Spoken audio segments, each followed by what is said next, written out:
Di kedalaman samudra yang biru, di dalam kokpit kapal selam canggih The Sea Biscuit, Kapten Pip, seekor corgi pemberani dengan tekad baja, memantau panel kontrolnya yang berkelip-kelip, matanya yang waspada menatap layar. Telinganya yang runcing bergerak-gerak menangkap setiap suara desisan dan dengungan mesin. Tiba-tiba, sebuah sinyal mara bahaya yang lemah dan putus-putus muncul di radarnya. Sinyal itu berkedip-kedip, menandakan lokasi dari palung laut dalam yang belum pernah terpetakan sebelumnya. Sebuah wilayah misterius yang diselimuti kegelapan abadi. Tanpa ragu naluri pahlawannya mengambil alih. Kamera menyorot wajah Pip yang tegas, rahangnya mengeras, dan matanya menyipit penuh konsentrasi. Dengan satu sentuhan cakarnya yang mantap pada layar, ia menerima misi penyelamatan yang berbahaya itu. Misi untuk menyelami ketidaktahuan telah dimulai. Dengan deru mesin yang kuat, The Sea Biscuit meluncur maju, memulai perjalanannya yang penuh bahaya. Kapten Pip dengan keahlian luar biasa menavigasi kapal selamnya melalui labirin karang yang mempesona namun mematikan. Formasi karang berwarna-warni menjulang seperti menara-menara kuno, menuntut konsentrasi penuh untuk dilewati tanpa goresan. Saat kapal selam meluncur lebih dalam, sebuah pemandangan magis terhampar di hadapan mereka. Sekawanan ubur-ubur bioluminescen yang tak terhitung jumlahnya melayang-layang seperti lentera hidup, memancarkan cahaya biru dan hijau yang lembut, menerangi kegelapan dengan keindahan dunia lain. Namun, ketenangan itu tidak berlangsung lama. Dari bayang-bayang, sebuah tentakel raksasa melesat ke arah The Sea Biscuit.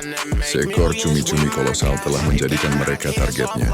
Pip dengan sigap memutar kemudi, memulai urutan kejar-kejaran yang menegangkan. Kapal selam itu berbelok tajam, menukik dan melesat, dengan gesit menghindari cengkeraman tentakel yang terus memburu mereka di perairan yang bergejolak. Akhirnya The Sea Biscuit tiba di tujuan, palung yang gelap gulita. Kegelapan di sini begitu pekat seolah menelan semua cahaya. Lampu sorot kapal yang kuat berjuang keras, sinarnya hanya mampu menembus beberapa meter ke dalam jurang tak berdasar. Dengan sabar, Pip memindai sekelilingnya, matanya terpaku pada monitor. Tak lama kemudian ia menemukan sumber sinyal mara bahaya itu. Di antara reruntuhan sebuah struktur kuno yang telah lama terlupakan, seekor ikan badut kecil bernama Finn terperangkap di bawah tumpukan batu yang berat. Finn terlihat panik, siripnya bergerak-gerak lemah.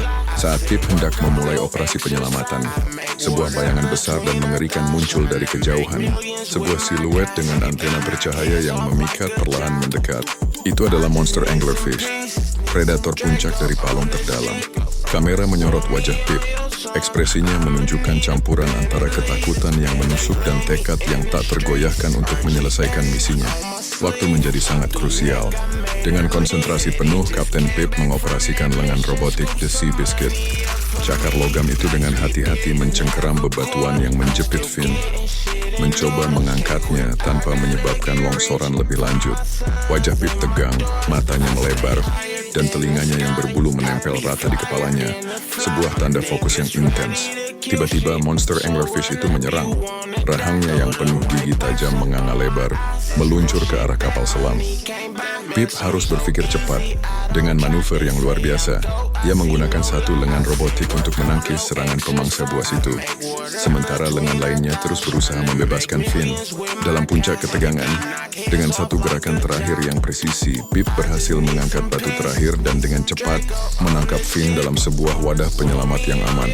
Sebagai manuver pamungkas, Pip mengaktifkan pendorong belakang, menyemprotkan ledakan kuat yang menciptakan awan pasir tebal, membutakan monster itu sejenak dan memberikan kesempatan bagi The Sea Biscuit untuk melarikan diri dari cengkeraman maut. Melesat keluar dari kegelapan palung, Kapten Pip dan Finn berhasil kembali ke perairan yang lebih terang dan aman. Dengan lembut, Pip melepaskan Finn kembali ke habitatnya di terumbu karang yang ramai dan penuh warna. Di layar monitor kokpit, terlihat Finn menari dengan penuh sukacita. Ikan kecil itu berputar-putar dengan riang, melepaskan gelembung-gelembung kecil sebagai ungkapan terima kasih dan kebahagiaan yang tak terhingga. Di dalam The Sea Biscuit, Kapten Pip bersandar di kursinya, menghela napas panjang yang penuh kelegaan. Bahunya yang tegang akhirnya merosot, dan senyum tipis yang lelah namun puas terukir di wajahnya. Ia memandangi Finn yang berenang bebas di antara teman-temannya, merasa hangat di dalam hatinya. Satu lagi nyawa telah diselamatkan, dan sang pahlawan corgi kini bisa beristirahat setidaknya sampai panggilan darurat berikutnya tiba.